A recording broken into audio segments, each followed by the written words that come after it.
Olá! Hoje estamos estreando o nosso programa Datavênia. Este programa que é da Rede TV, com a direção executiva do Dr. Arnold Valdo Filho, e estamos iniciando um grande desafio de levar a você as questões que envolvem o nosso complexo sistema de justiça. Também com a oportunidade de conhecer os personagens da nossa justiça brasileira. E hoje, nesse programa de estreia, estamos recebendo com muita honra a figura do ilustre ministro José Antônio Dias Toffoli.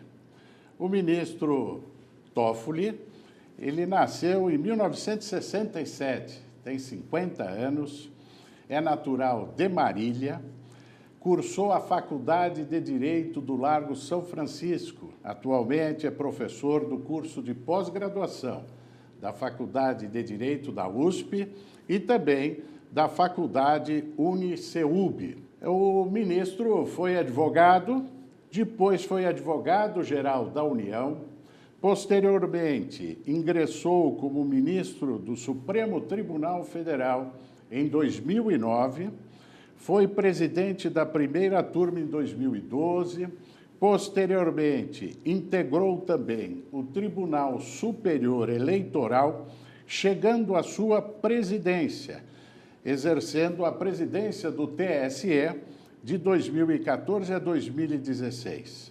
Presidiu no Supremo Tribunal Federal a segunda turma, atualmente exerce a vice-presidência da Corte Suprema Brasileira e, tudo indica, será o próximo presidente do Supremo Tribunal Federal. Ministro Toffoli, alegria recebê-lo, seja bem-vindo ao nosso programa. Eu que agradeço, Flávio Durso, a você, a Rede TV, esse honroso convite para participar desse programa de estreia e cumprimentar o programa, que é um programa que procura levar a todos os seus telespectadores, num linguajar mais acessível, os problemas do meio jurídico, do direito, do Poder Judiciário e das soluções de conflitos que temos passado em nossa nação. Ministro, você é de Marília, né? Sou de Marília. Marília, como foi a sua infância, ministro? Olha, eu nasci numa família que somos em 9 irmãos, sou o 8º. O meu pai já mais velho, eu sou aquele filho mais temporão, somos 9 irmãos, os meus pais, em razão da idade, já se foram, e todos nós somos muito unidos. E temos aí uma família, o meu segundo irmão mais velho é padre, uma família católica, então eu tive aquela formação rigorosa do catolicismo, e o meu irmão mais novo, depois de mim, é um querido irmão de todos nós, que tem síndrome de Down, um orgulho para todos nós. O senhor é casado? Sou casado. Tem filhos? Tive uma filha com a minha anterior esposa. E como é que foi a escolha para uma faculdade de Direito? Como é que se deu o momento da decisão? Vou cursar Direito. Pois é, eu inicialmente, na minha vida de estudante do antigo ginásio, hoje mudou de nome, né? A gente fazia ginásio, fazia colegial, hoje é ensino fundamental, ensino básico, e nós temos então aí que eu gostava muito de matemática, gostava muito de física, então o meu pendor inicial seria para seguir algo na carreira de exatas, e também pendia um pouco para a ideia de fazer ciências sociais. Aí aconteceu que um cunhado meu me alertou para o direito. Ele falou, olha, você está um pouco na dúvida, vá fazer direito, porque o direito te dá uma visão muito ampla da vida humana, das realidades. E se você, por acaso, não tiver a vocação, seja para a advocacia, seja para alguma área do direito, com certeza o direito não vai deixar de ser útil na sua vivência, mesmo que depois você opte por uma outra profissão. Acabou que eu fui fazer direito, passei na Universidade de São Paulo, com muito orgulho, e me formei em Direito e gostei do Direito logo nas primeiras aulas. tive aulas com professores espetaculares, tive aula com Tércio Sampaio Ferraz Júnior, aula com Dalmo Dallari, aula com Magano na área de trabalho, Fábio Conde Comparato, a Ivete Senise Ferreira, nossa querida liderança da advocacia lá em São Paulo. Enfim, professores do mais alto nível. Me apaixonei pelo direito. A faculdade de Direito tem esse lado, né? Ela traz essa formação humanística além da ciência. É uma das poucas categorias profissionais que propiciam esse entender melhor o ser humano, compreender o semelhante. Agora, advogar tem esse condão extraordinário, mas julgar também. Afinal, o julgador exerce o papel quase divino sobre a vida do seu semelhante. Eu pergunto nas duas vertentes. Você gostava de advogar e agora gosta de julgar? Sim, eu gostava muito de advogar. Eu atuei em advocacia pro bono, atuei no departamento jurídico do Centro Acadêmico 11 de agosto, o mais antigo centro acadêmico do Brasil. Atuei lá atendendo população carente, foi um aprendizado muito grande. Depois eu trabalhei com a população sem moradia de São Paulo, a Associação em Defesa da Moradia. Por muito tempo eu fiz a advocacia pro bono, conheci as favelas de São Paulo, entrei naqueles setores que a população muitas vezes tinha uma ausência muito grande do Estado, dificuldades, morando em barracos, morando em cortiços e precisando de uma assistência judiciária gratuita. Isso eu estou falando lá do final da década de 80, início da década de 90. Naquele momento em que as defensorias ainda estavam sendo implementadas, atuávamos, por isso mesmo, com convênio com a Secretaria de Justiça do Estado de São Paulo, porque ainda não havia uma estruturação da Defensoria Pública que veio a ocorrer depois. Então, nós tivemos essa atuação e isso era uma atuação muito gratificante, garantir a moradia das pessoas através da atuação judicial, conseguindo uma liminar para evitar um despejo injusto das pessoas. E depois, quando me tornei magistrado, também, hoje, tenho muito orgulho, gosto muito de exercer a magistratura. É um desafio muito grande, porque nós estamos no Supremo Tribunal Federal da maior nação da América Latina, a quarta maior democracia do mundo. Então, um Estado-nação com 26 estados, com um Distrito Federal, com uma população extremamente exigente de direitos, que ainda há desigualdades sociais, e o direito e a Constituição estão aí para auxiliar nessa igualdade, no desenvolvimento da nação brasileira, e o Judiciário passa, portanto, a ser exatamente demandado para garantir esses direitos, na medida em que nós somos os garantidores da ordem jurídica nacional. Interessante que, quando você lembra da Defensoria Pública, a Defensoria exerce um papel fundamental hoje em todo o país. E, ao lado da Defensoria, as iniciativas como do Centro Acadêmico 11 de agosto e também aqueles convênios com a OAB de assistência judiciária gratuita que dão condições desse atendimento a toda a população carente, que a Constituição garante assistência jurídica, mas que às vezes não tem condições. E a Ordem dos Advogados do Brasil, na seção de São Paulo, que foi presidida por você por várias gestões, e hoje você honra a representação de São Paulo no Conselho Federal da Ordem dos Advogados do Brasil, também teve uma grande atuação nesse período de transição da criação da Defensoria para a sua implementação para atendimento de toda a população carente, na medida em que também a Ordem dos Advogados do Brasil, seção São Paulo, teve convênios com a Secretaria de Justiça exatamente para prestar esse atendimento. Agora, a experiência da advocacia, Dulce, eu penso que também é uma experiência de julgar, porque o advogado ele deve ser o primeiro juiz da causa. Ele é que vai avaliar se vai entrar na justiça, se não vai, se aquele pleito tem condições de vingar, de ter sucesso na justiça ou não ter. Então, todo advogado também é o magistrado daquele caso concreto que o cliente lhe apresenta.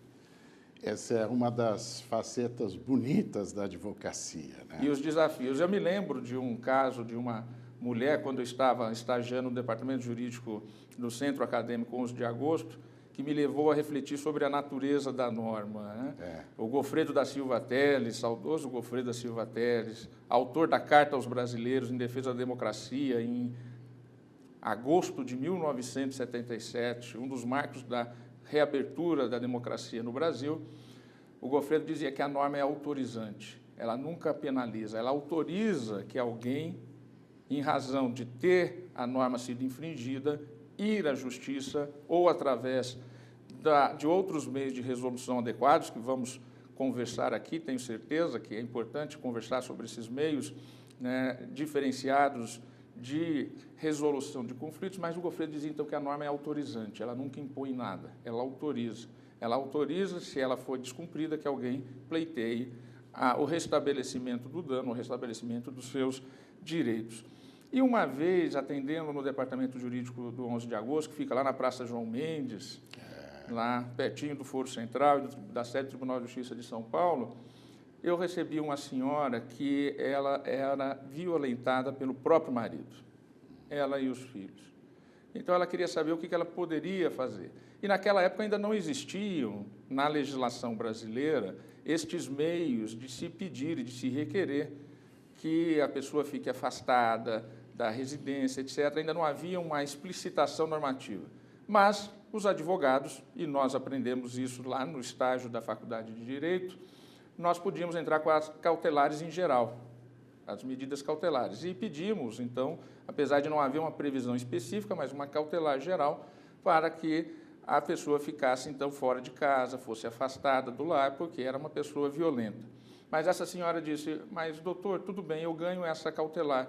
A lei vai impedir que meu marido entre na minha casa? E a reflexão que uma pergunta dessa faz, nós, ainda estudantes, pensar. E até hoje eu penso. Então, a necessidade de um judiciário efetivo, das funções essenciais da justiça, Ministério Público, Defensoria Pública, Advocacia Pública e o advogado privado. É por isso que todas essas funções foram elevadas a funções essenciais à justiça pela Constituição de 1988. E falando em Constituição de 1988, nós estamos celebrando 30 anos da Constituição. Exatamente, 30 anos da Constituição Cidadã. Ouvi-lo um pouco sobre a nossa Constituição Cidadã.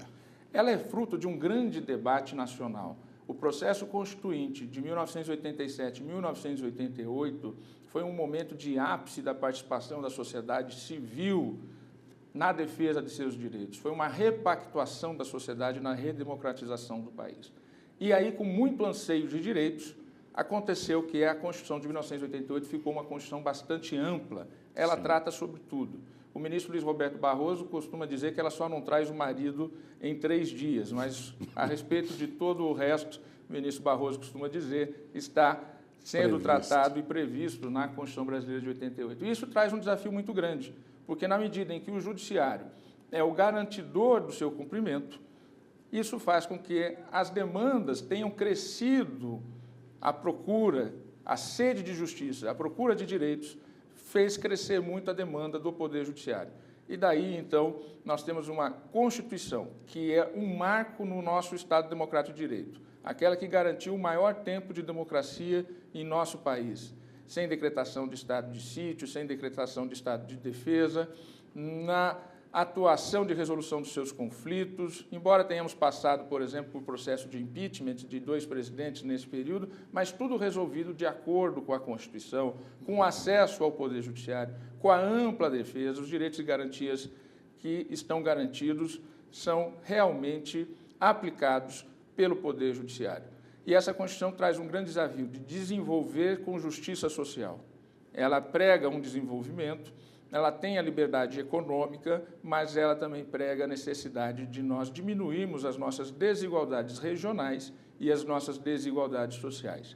E o que eu vejo que ao longo desses 30 anos, Durso, realmente a Constituição e o Estado e o Brasil têm aprimorado muito. Eu me lembro daquelas favelas que eu entrava em São Paulo, quando era estudante de Direito, para hoje, como muito melhorou. Há muito que ser feito, mas nós já progredimos bastante.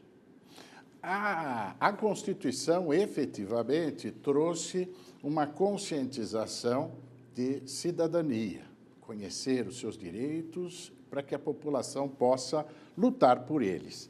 Essa conscientização de cidadania, você vê como um aumento também na litigiosidade?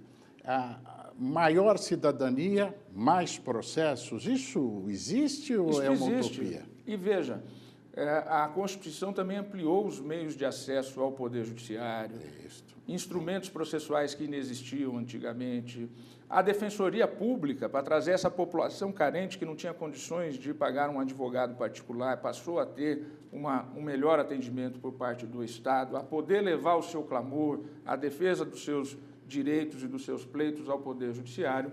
Isso efetivamente fez com que houvesse um aumento do número de processos no Poder Judiciário. E é por isso que hoje o Poder Judiciário se prepara também para diminuir essa litigiosidade judicial com a aplicação de meios mais adequados de tratamento das disputas. E aí é extremamente relevante nós lembrarmos do novo Código de Processo Civil de 2015, da Lei da Arbitragem, especialmente a Lei de Mediação, a Lei 13.140 também de 2015, que deram um tratamento prioritário. Hoje, por exemplo, uma pessoa que tem contra si uma ação na justiça comum, uma ação civil, por exemplo, perdas e danos, antes dela apresentar a defesa, o juiz deve convocar uma audiência para tentar a conciliação. E veja, essa conciliação não será feita pelo juiz, será feita por ou um conciliador, se as partes não tiverem vínculos anteriores, por um conciliador, ou por um mediador, caso elas tenham vínculos anteriores.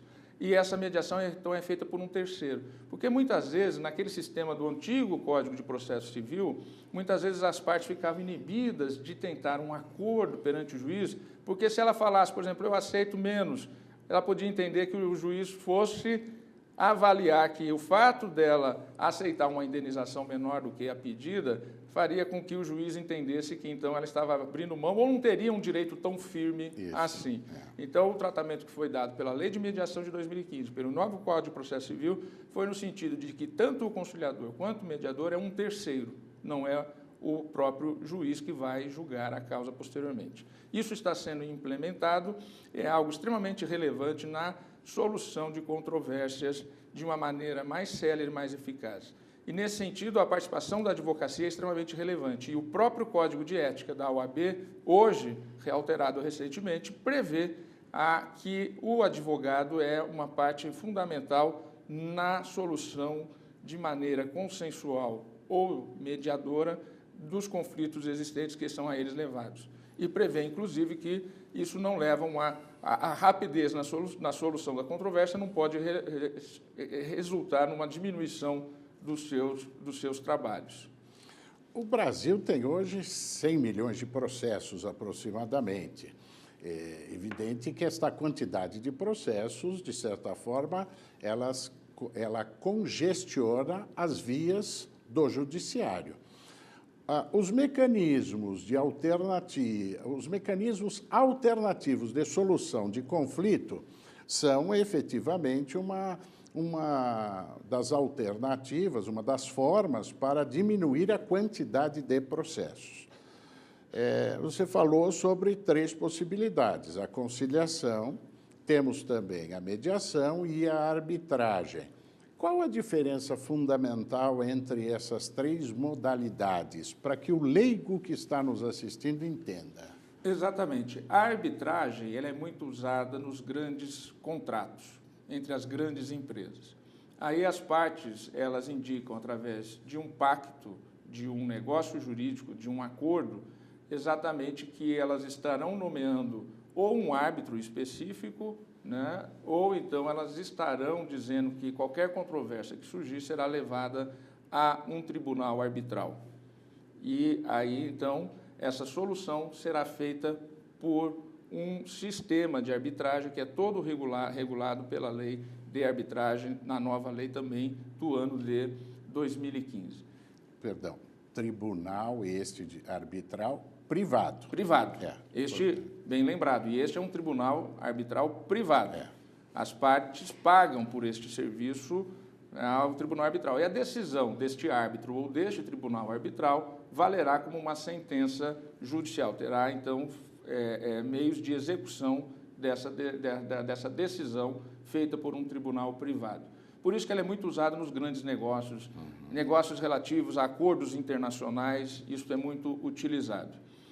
A conciliação é um meio alternativo de resolução de conflitos que parte da ideia de que um terceiro irá tentar consensuar entre partes que não tinham muito contato anteriormente algum tipo de solução. Por exemplo, um cidadão bate no carro do outro, eles não se conhecem, eles não têm um histórico anterior, e aquele que se sentiu com o dano, ele entra com a ação de reparação perante aquele que ele entendeu ter sido o culpado por aquele acidente automobilístico. E, nesse sentido, vai se passar por um conciliador. O conciliador, portanto, vai propor que as partes componham, tentando convencê-las a uma solução amigável, mais rápida, em que o processo, portanto, vai findar mais rapidamente, e isso todos lucram. Lucram em que sentido? A solução vem mais rápido, o Estado não gasta tanto dinheiro com o sistema processual e com o sistema de estrutura judicial, e a parte que tem direito, ela pode até abrir mão um pouco do valor que ela acha ou entenda que teria direito ao fim do processo, mas recebendo mais rapidamente. E aquele que é processado, mais cedo ou mais tarde, perderia mesmo, e, se é o caso de culpa, né?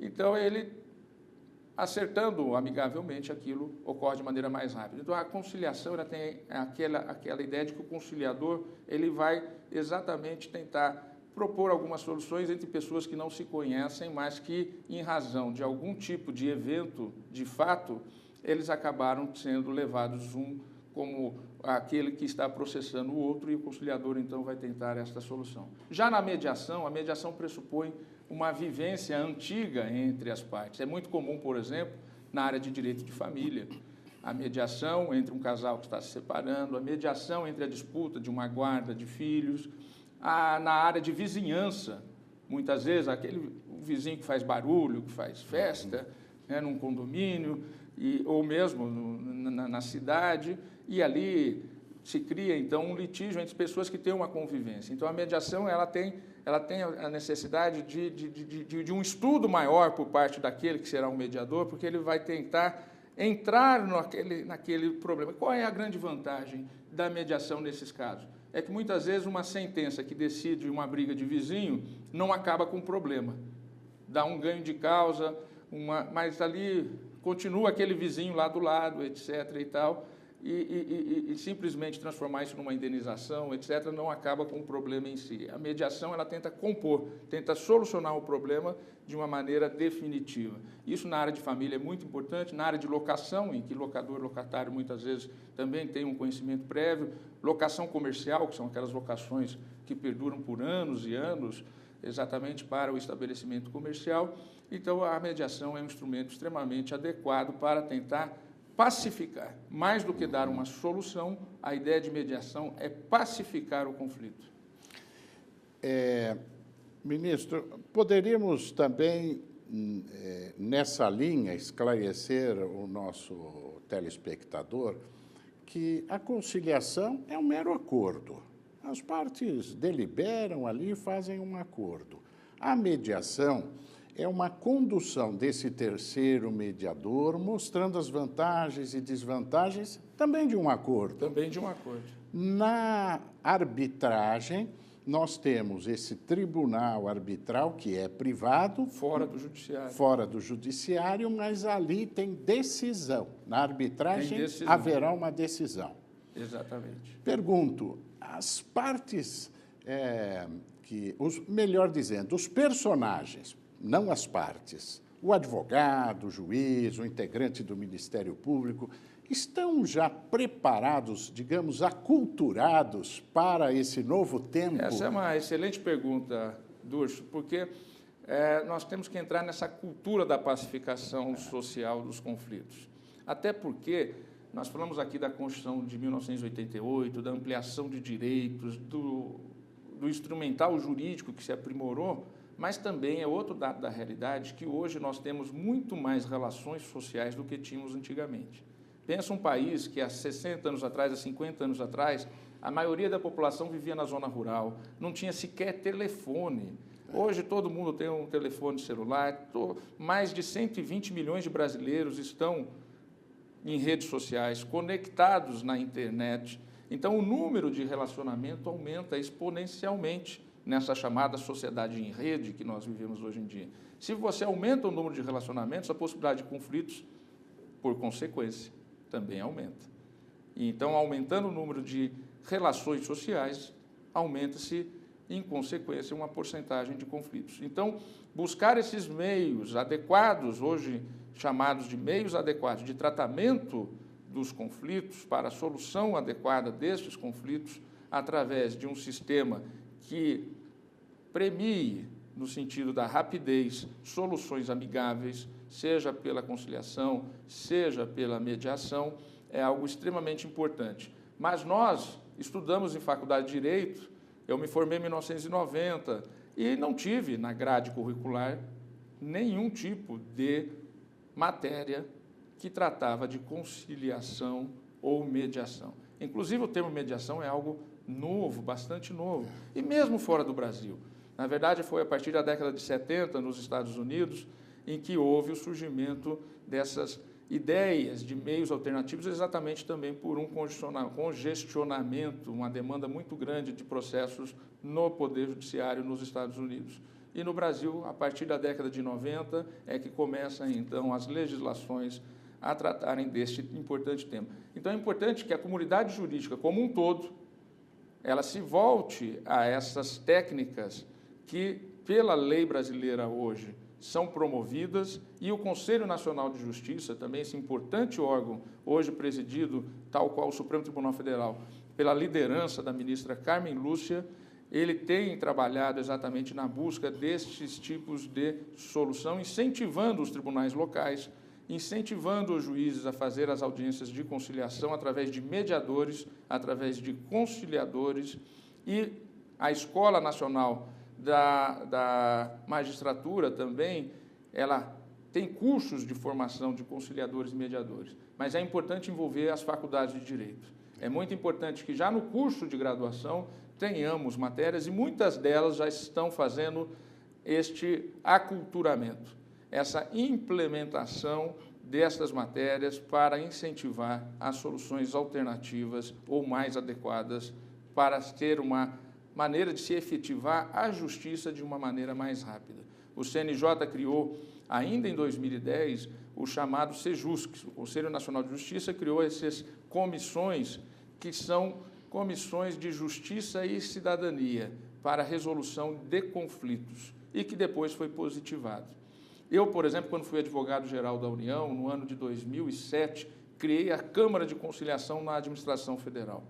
Quando eu entrei na AGU, eu fiz uma pesquisa e verifiquei que só no Supremo Tribunal Federal eram 147 ações em que litigavam autarquias da própria União entre si. Ou, por exemplo, a Caixa Econômica Federal contra a União, o INSS contra a Universidade de Brasília, enfim, todos são entes da administração pública federal. Tecnicamente, a administração pública direta e as autarquias, a administração pública indireta, mas todos dentro de uma mesma instituição, que é a União.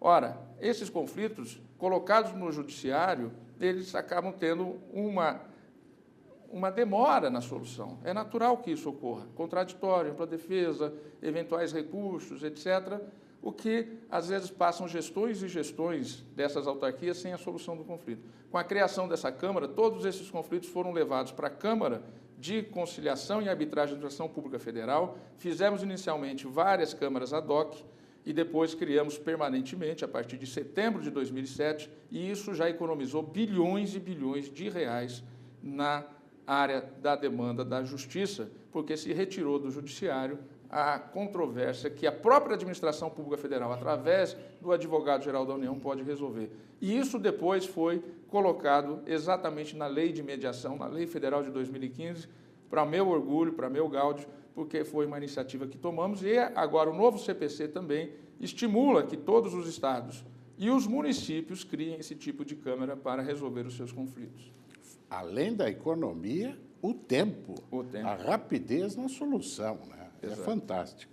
Nessa linha, me fez lembrar, viu, Toffoli, a minha formatura, 1982, e eu não tive absolutamente nada sobre esses mecanismos alternativos, mas tive, como todos nós, muito processo. Direito civil, processo civil. Direito penal, processo penal. E assim sucessivamente, privilegiando sempre o eixo de estrutura do processo. Esta mudança é bastante expressiva e a introdução nas grades curriculares de matérias específicas, preparando os profissionais para esse novo tempo, eu também concordo que seja fundamental. E falando em faculdades de Direito, nós temos no Brasil mais de 1.300 faculdades de Direito. Nos Estados Unidos todinho tem 300. Não temos muitas faculdades de Direito, não precisaríamos repensar essa quantidade que proliferou ao longo do tempo de faculdades de Direito? Olha, eu acho que essa demanda de justiça, essa ideia de que nós temos um país por se construir e isso passa pela realização de direitos, eu penso que criou esse mercado.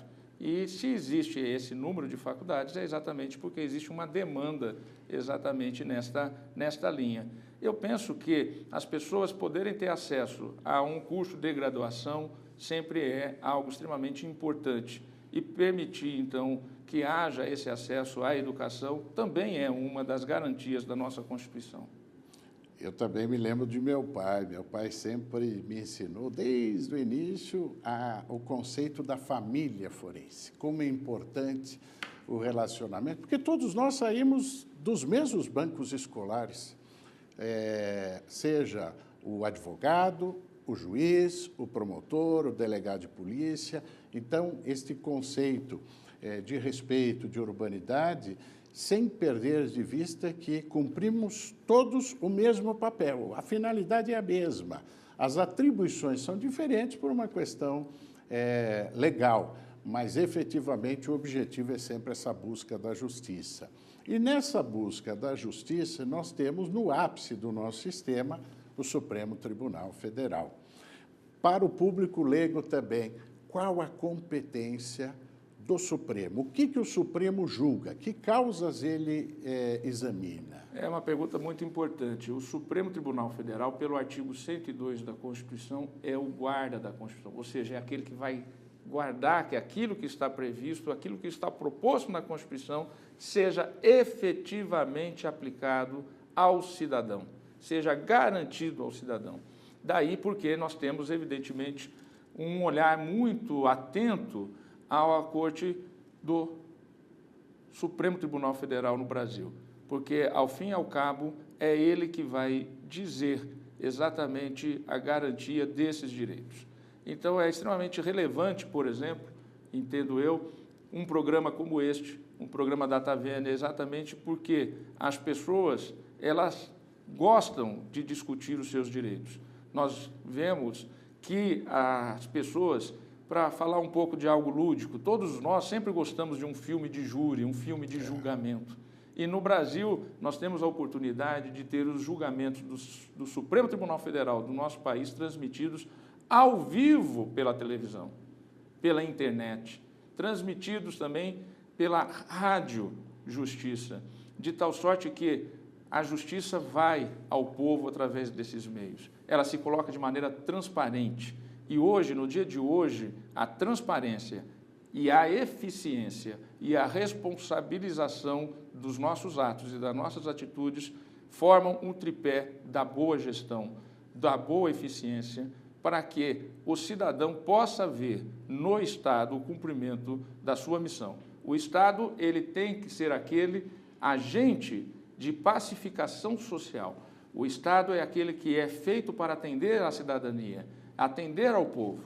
E este Estado prestará melhor serviço com a sua transparência. E volto a dizer, um programa como este, DataVênia, realmente é um programa que faz essa transparência, trará aqui vários representantes do Poder Judiciário, Ministério Público, Advocacia, Defensoria, tenho certeza, para estar dialogando com os telespectadores dessa importante rede de televisão a respeito dos seus direitos, tentando nós evidentemente, fazer esse diálogo com um linguajar mais acessível, embora o nome do programa seja Data Vênia, mas Data Vênia é o nome do programa, é essa a proposição.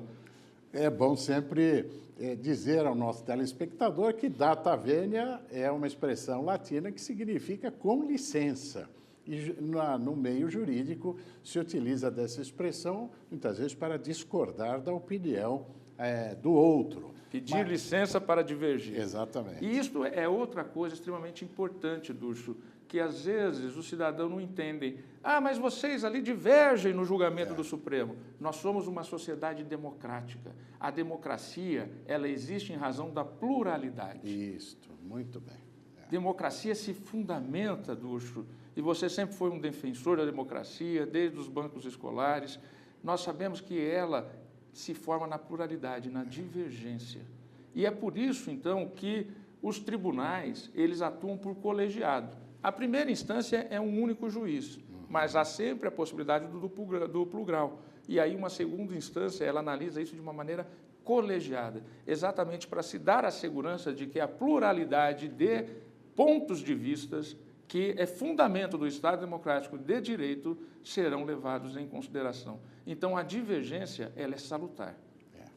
Eu me lembro também de uma das primeiras aulas de direito que o professor dizia: o seu direito vai até no ponto onde começa o direito do outro. Exato. Tem que respeitar essas divergências todas, especialmente numa democracia.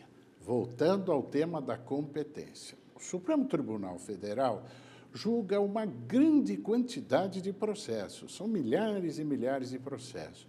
E aí nós olhamos para a Corte Suprema Americana e o número de processos examinados e julgados é bastante pequeno. Por que essa divergência? É bom julgar tanto ou a concentração de competência deveria ser observada mais no sentido de julgar as questões para emanar as decisões para todo o sistema? Por que o nosso Supremo julga tanto? Exatamente, o nosso chamado sistema processual de recursos.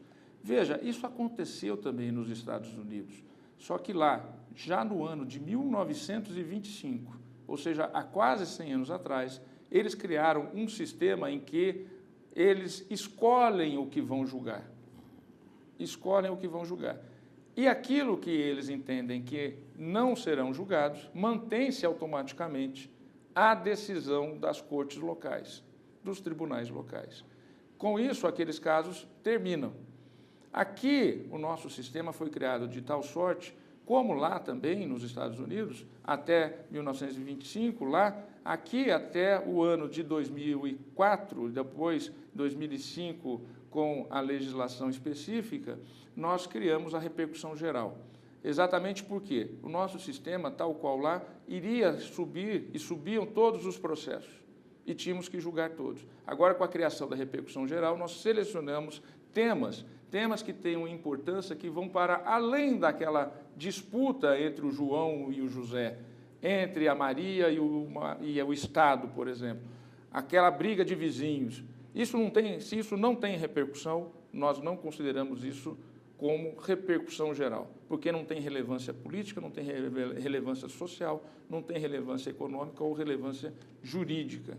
De tal sorte, então, que nós introduzimos este novo sistema. Mas como nós temos uma Constituição muito extensa, ao contrário da norte-americana, também nós temos, por consequência, que tratar de temas que, por exemplo, geralmente não são tratados lá nos Estados Unidos. Então, nós temos que ter esse desafio. Quando eu entrei no Supremo Tribunal Federal, o meu gabinete tinha mais de 11 mil processos. Hoje tem 2.248 processos. Mesmo assim é bastante. É muito. Hoje é o que tem menos processos. E, nesse período, passaram, por minha decisão, mais de 50 mil processos. Então, vejam, é uma demanda muito grande. Mas grande parte deste aplicando a não relevância. Ok. Exatamente mantendo as decisões dos tribunais e das cortes locais.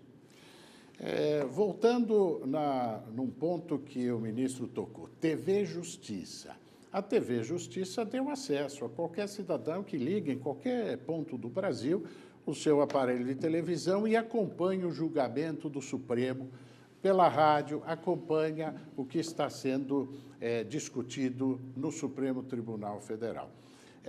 Efetivamente, foi um passo importante a criação da TV Justiça, que tem quanto? Tem mais de 10 anos já, né? Sim, tem mais de 10 anos. Ela foi criada por lei, sancionada pelo ministro Marco Aurélio de Mello, que no ano 2000 assumiu, em maio daquele ano, a presidência da República, substituindo, por razão de viagem do presidente Fernando Henrique Cardoso, do presidente do Senado e do presidente da Câmara, a presidência da República. Então, e exatamente naquele momento estava pronto para a sanção um projeto de lei que fora encaminhado para criar a TV Justiça. E este marco, portanto, vem desde o ano 2000, são 18 anos com a transmissão ao vivo das sessões pela TV, por rádio e por internet.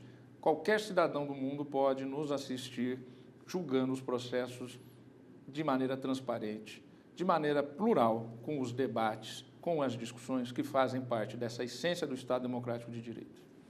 Estado Democrático de Direito. Vamos explicar para o nosso telespectador. É a égide da lei, comando, todos nós estamos sujeitos ao comando da lei, não importa quem seja. E democrático por quê?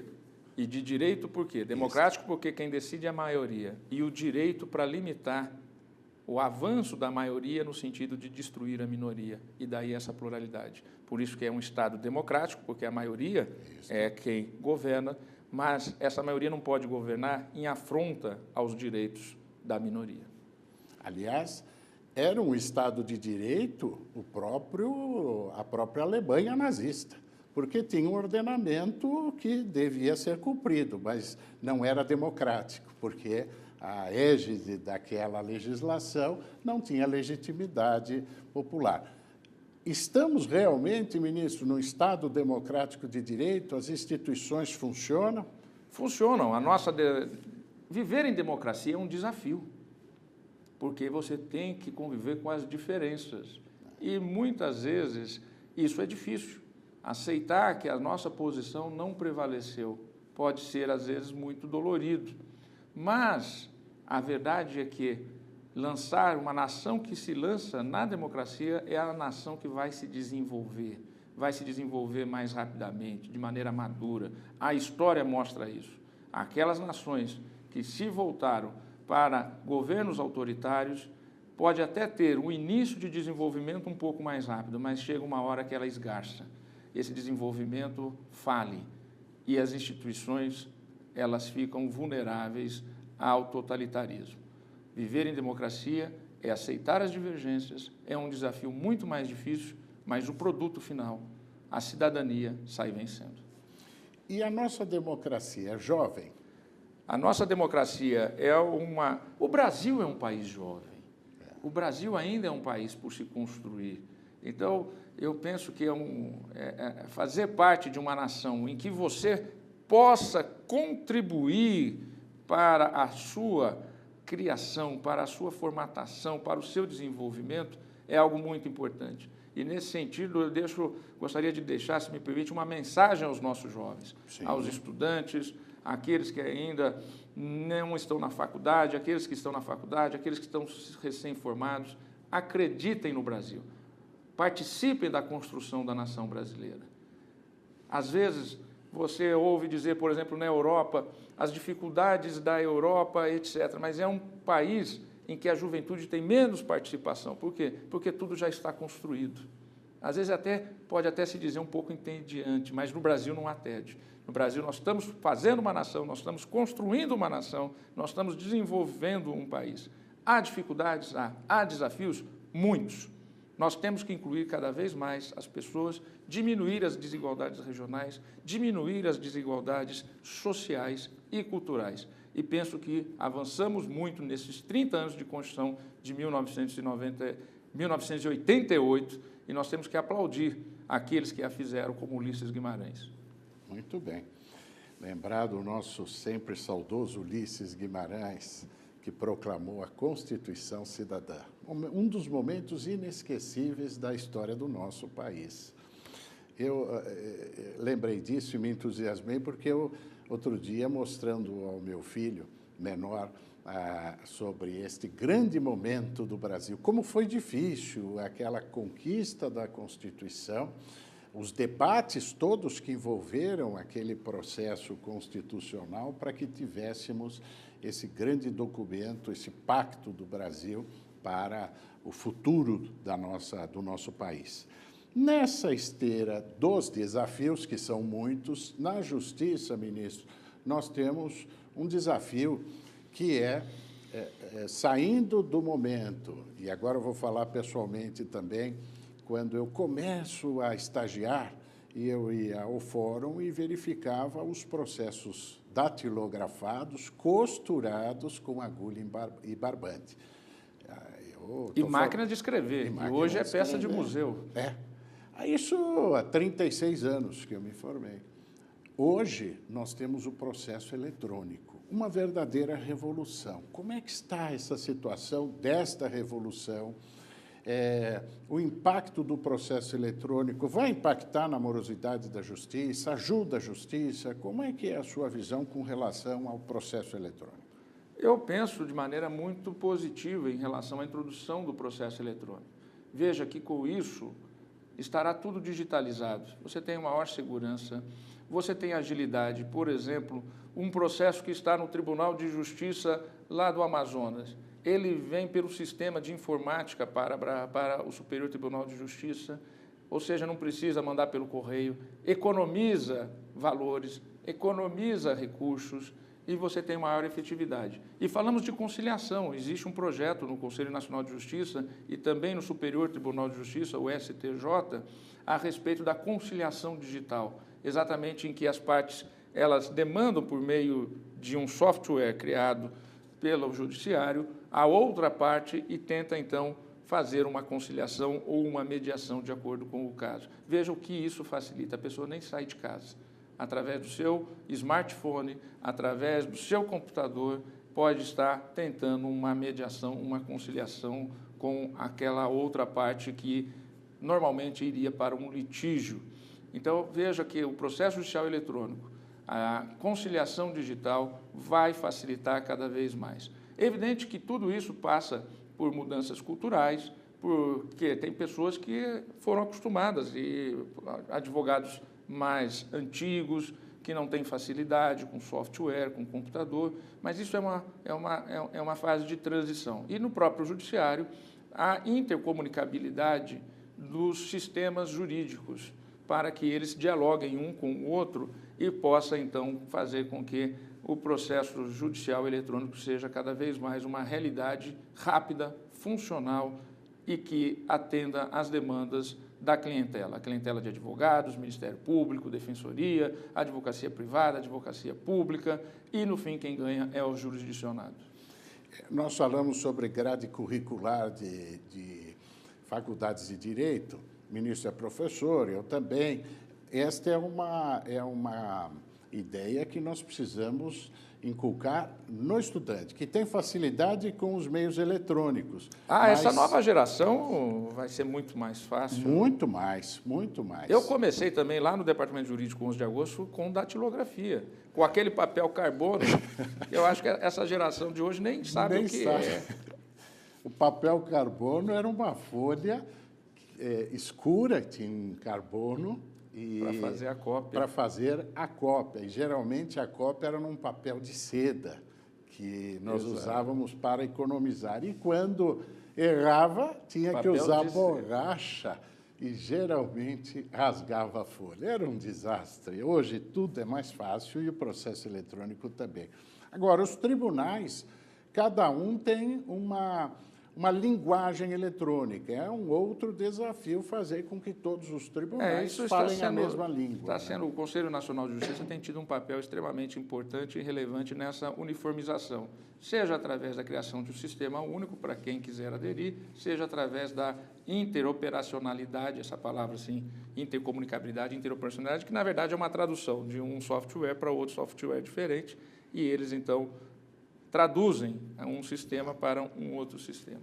Isso é fundamental que aconteça, porque ainda Nós temos ilhas no país. Alguns tribunais não se comunicam com outros e isso precisa ser superado. E a Ordem dos Advogados do Brasil, eu sei bem, da qual você é conselheiro federal, tem tido uma atuação de apoio muito grande nesse trabalho de melhoria da informática no Poder Judiciário Nacional.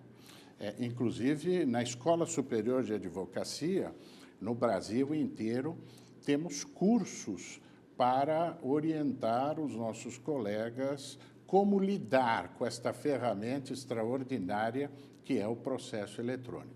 Agora, sempre, em qualquer dessas alternativas de solução de conflitos, utilizando ou não o processo eletrônico, nós sempre sustentamos a indispensabilidade da figura do advogado, da participação efetiva do advogado como aquele que vai traduzir o seu direito para o juiz e explicar a você o que efetivamente... Como eu disse, é o primeiro juiz da causa. É o primeiro juiz da causa. Falando dos jovens, nós que estamos próximo dos jovens, dos estudantes de direito, nós verificamos recentemente uma mudança no comportamento, no sentido de que os jovens estão um pouco refratários da política.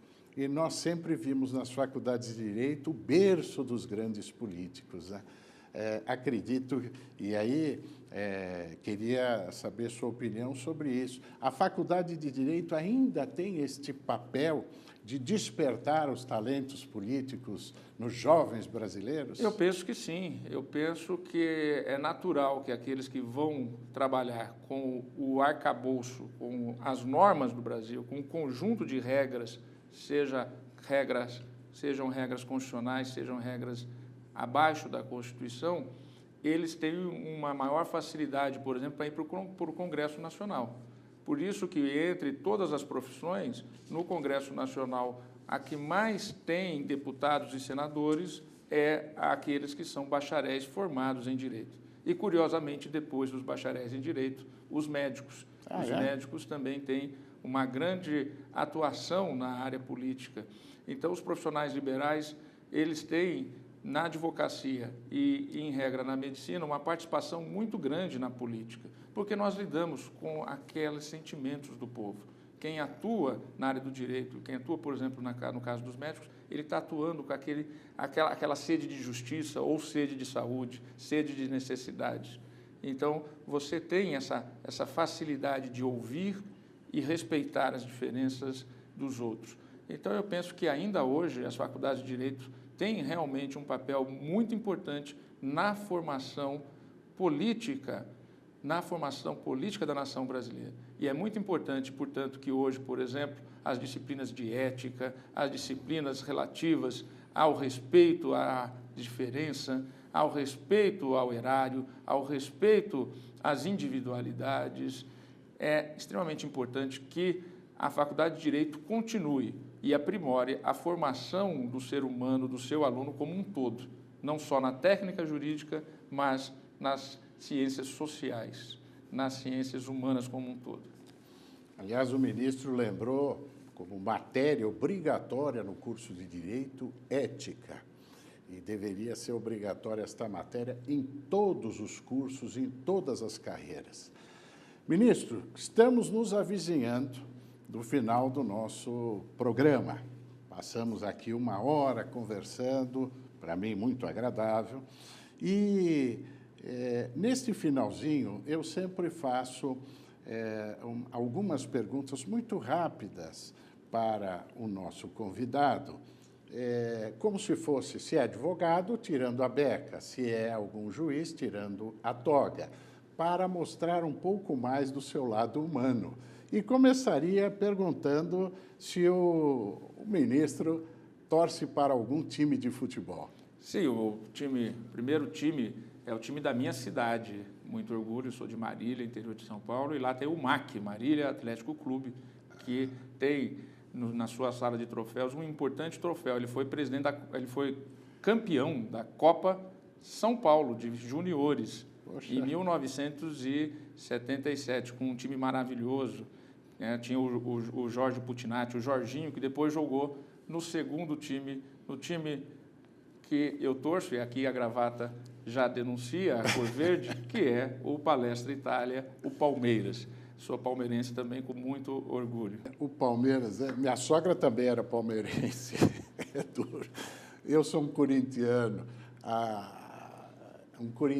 que eu preciso me atualizar um pouco mais sobre futebol. E veja aí a democracia, a pluralidade e a diversidade. O fato de você ser corintiano, de eu ser palmeirense, não nos leva a ter que brigar. Pelo contrário. Nos respeitar e nos somar. É isso que traz a beleza da disputa, as diferenças. E talvez isso precisamos tanto nesse momento do Brasil atual. Respeito à opinião contrária, tal, pacificando o nosso país. Ministro, tem algum hobby? Olha, eu gosto de futebol, sempre procurei jogar futebol. Ultimamente, infelizmente, não tenho conseguido uma prática assim mais semanal, mas faço exercício, gosto muito de fazer academia, fazer esteira, manter um pouco a forma na medida do possível. E gosto de xadrez. Xadrez também? Eu aprendi xadrez já pequeno, com 4 anos de idade, e é algo também que mostra essa diversidade, né?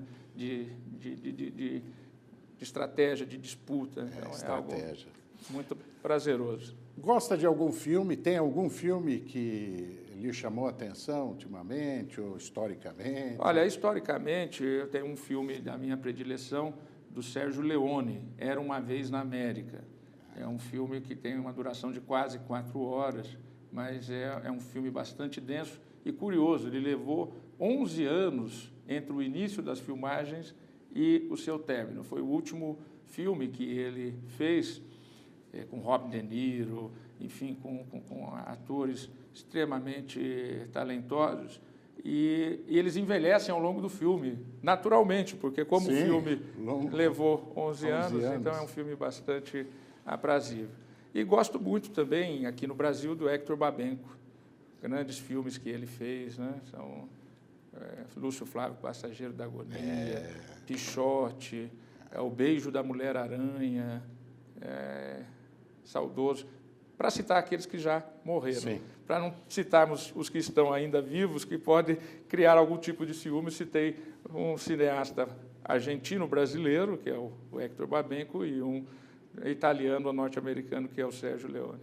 Muito bem.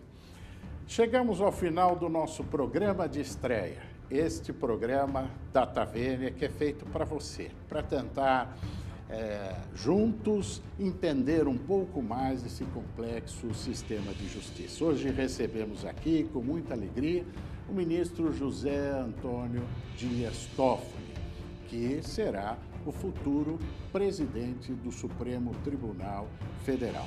Agradecemos a audiência de todos, agradeço a gentileza do ministro em atender o nosso convite e convido para que todos vocês estejam conosco no nosso próximo programa. Até lá!